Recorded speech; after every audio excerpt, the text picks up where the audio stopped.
Imagine a United States president who rules not from an office, but from a gilded palace. It sounds like dystopian fiction, doesn't it?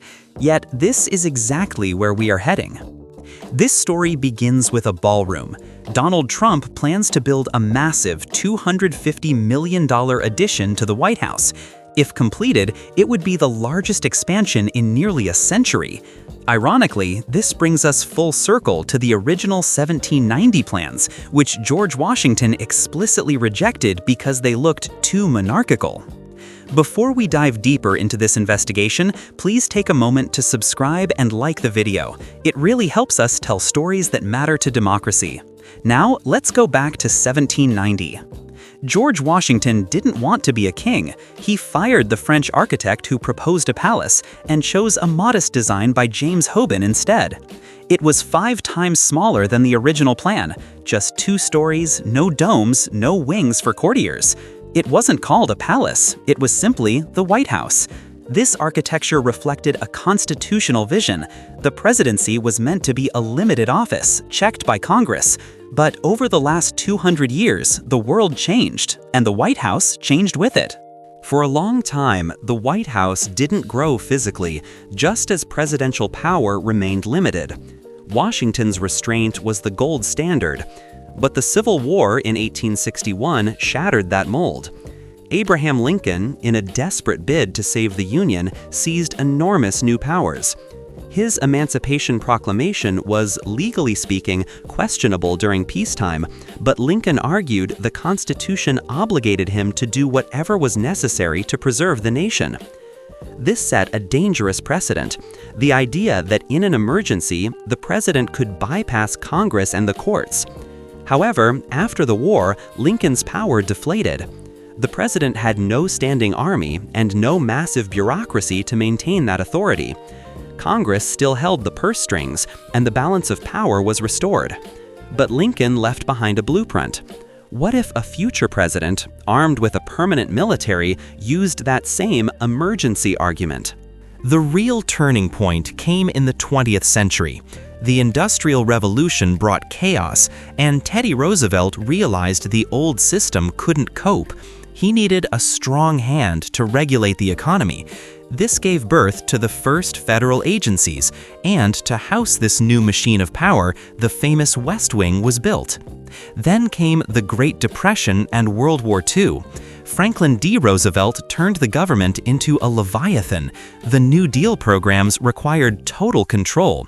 FDR tripled the size of the West Wing and built the East Wing.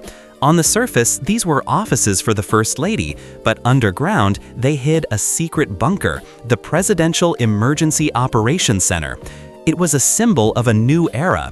The president was no longer just an administrator, but a commander-in-chief with secret powers hidden from the public eye. But if you think a bunker is the scariest part, you're mistaken. What happened next was far more dangerous. While power had previously grown in stone and mortar, it now began to grow in the shadows. After FDR died, Harry Truman found the White House was literally collapsing from old age. Instead of tearing it down, he gutted the interior and installed a massive steel frame inside the old shell. This is the perfect metaphor. Truman built an invisible, indestructible steel frame of national security, the CIA, the NSA, and the Department of Defense. The Cold War began, a state of permanent emergency. Truman went further than his predecessors. He entered the Korean War without a congressional declaration. The fear of an external enemy allowed presidential power to grow unchecked. By the late 20th century, the battle for power moved into the courtroom. Ronald Reagan and his lawyers pushed the unitary executive theory. Its premise is terrifyingly simple. All executive power belongs solely to the president, and Congress cannot limit it. Reagan began using signing statements, effectively cherry-picking which laws to enforce and which to ignore. After 9/11, George W. Bush took this to the absolute extreme. Leaning on fear and the war on terror, he authorized mass surveillance and torture, openly ignoring congressional bans. He filed over 1,200 constitutional objections to laws, more than all previous presidents combined. The presidency had become a fortress where wartime powers applied permanently, even in times of peace. And so, we return to Trump and his ballroom. This project isn't just construction, it is the completion of a transformation. It matters not just what he is building, but how. Trump plans to fund it not through Congress, but through private donors and corporations, bypassing the constitutional power of the purse. It is a venue for holding court, reminiscent of Louis XIV, where loyalty is bought with privileges. The history of the White House is the history of how a modest office, designed by Washington, mutated into an imperial palace. The ballroom is the final touch, a presidency that is no longer ashamed to look like a royal court, unaccountable to law or the people. The only question remains, do we have enough strength left to take that power back?